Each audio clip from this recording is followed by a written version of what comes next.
올해는 한국전쟁 발발 70주년이자 연평도 포격 10주년이 되는 해죠. 요즘처럼 남북관계가 악화하면 서해 5도 주민들의 불안은 커질 수밖에 없습니다. 사실 정부는 이런 주민들의 고충을 덜겠다며 10년 전 특별법을 만들어 지원을 약속했습니다. 잘 지켜지고 있을까요? SK브로드밴드 인천방송은 그 약속 이후 10년, 과제와 해결 방안은 무엇인지 나흘에 걸쳐 연속 보도합니다.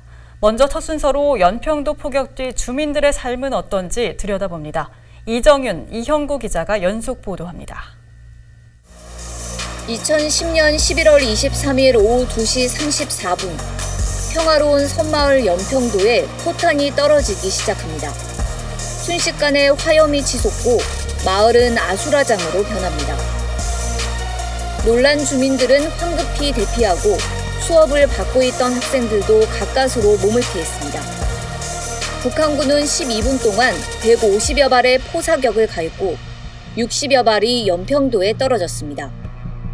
1953년 7월 휴전협정 이래 민간을 상대로 한 첫 대규모 군사공격. 북한의 포격 도발로 인해 희생자도 발생했습니다. 해병대 2명과 민간인 2명이 숨지고 26명이 부상을 입었습니다. 주민들은 포격 당시 육지로 나와 일정 기간 피난민 생활을 하다 다시 연평도로 돌아와 삶을 이어가고 있습니다.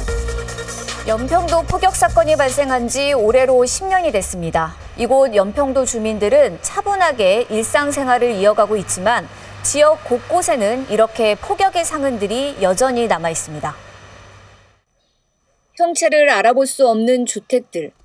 벽면은 파손된 채 검게 그을린 흔적만 남아 있습니다. 화마와 포격의 충격이 얼마나 컸는지 철제문의 유리창은 흔적도 없이 사라지고 철골마저 휘어져 있습니다. 참혹했던 순간들이 전쟁 영화의 한 장면처럼 고스란히 남아 있습니다. 민가 세 채를 포격한 당시 모습이 그대로 보존되고 있는 겁니다.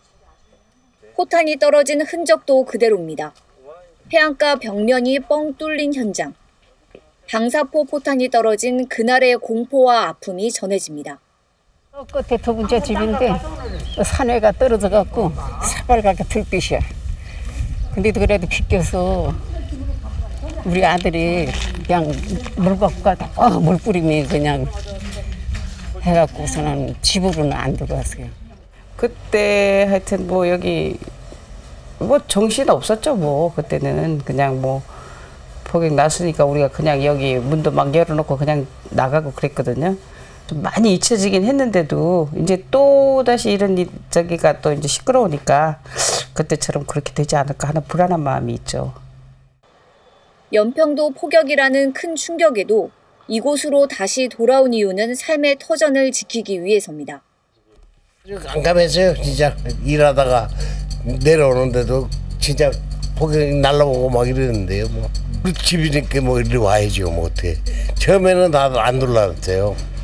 여기 민간인들이 없으면 저기서 이북에서 포를 막 쏘고도 그러니까 민간이 들어가자 그래갖고 다 들어온 거예요. 연평도 포격 사건 후 10년이라는 세월이 지났지만 그날의 아픈 기억과 상흔은 여전히 남아 있습니다. 6월에 있었던 두 번의 연평해전으로 우리 군 25명이 희생됐고 10년 전 연평도 포격 사건으로 장병 2명과 주민 2명이 목숨을 잃었습니다. 그리고 10년이 지난 지금 남북관계가 경색되면서 이곳 연평도에는 다시금 긴장감이 감돌고 있습니다. 탈북단체가 대북전단을 띄워올립니다. 정부의 강력한 제지 방침에도 대북전단 살포는 계속됩니다. 북한은 남북 공동연락사무소 청사를 폭파하는 등 강하게 반발합니다. 급격히 얼어붙은 남북관계, 서해 5도 상황은 어떨까? 연평도의 한 주택가, 텃밭에 앉아 찬거리를 뜯고 밭고랑 잡초를 제거합니다. 주민들은 오늘도 평상시와 다름없는 고요한 일상을 보냅니다. 취재진을 보자 텃밭에서 키운 채소를 먹어보겠냐며 넉넉한 마음까지 전합니다. 네. 상수 필요하시면 가져가시라고. 예. 그런 그냥 평안한 마음으로 살고 있어요. 연평도 중심 상권으로 들어가 봤습니다. 처마 밑에 제비가 둥지를 틀었습니다. 새끼들에게 먹이를 물어다 먹이며 평화로운 하루를 보냅니다. 그런데 인기척은 들리지 않고 사람보다 제비가 더 많이 눈에 띕니다. 코로나19에다 남북관계까지 경색되자 상권이 꽁꽁 얼어붙은 겁니다. 큰 난리에 난리. 그 이빨리 잠재되는데 북한 그것 때문에 또 뭐 소리가 나면 그 불안해. 10년 전 폭격이 눈에서 난 주민들. 겉으론 태연해 보여도 내심 걱정이 앞서고. 낫다야 빨리 나오나랑 없으 마당에 시끄럽게 맞바로 맞았으면 불나고 벗어나만 마음이 불안하지. 육지에 있는 자식들은 혹여 부모가 또 피해를 입을까 노심초사입니다. 빨리 나오라고 애들이. 자녀분들은 빨리 나오라 그러고. 예, 걱정되니까. 아유, 나오면 거기가 뭐 편한가. 이처럼 10년 전 상처를 안고 사는 연평도 주민들. 대북전단 살포 등 위험 요소가 커지는 소식을 접할 때는 원망까지 생깁니다. 사실 우리 연평도 주민들 바로 10년 전에 폭격 맞았잖아요. 그 트라우마가 아직도 어르신들은 남아있는데 그 트라우마가 가시기도 전에 이게 또 이런 일이 벌어지니까 막 상당히 마음 아파하죠. 이게 또 뭐 언제 느닷없이 또 맞는 거 아닌가. 왜냐면 국지전이라는 거는 무슨 예고 없이 날라오는 거기 때문에 그래서들 뭐 힘들어하고. 연평도에서 7km 떨어진 북한 장제도. 안개가 걷히자 남쪽을 향한 포문이 드러납니다. 한국전쟁과 연평해전, 연평도 폭격까지 아픈 기억이 많은 6월인지라 다시금 긴장감이 고조됩니다.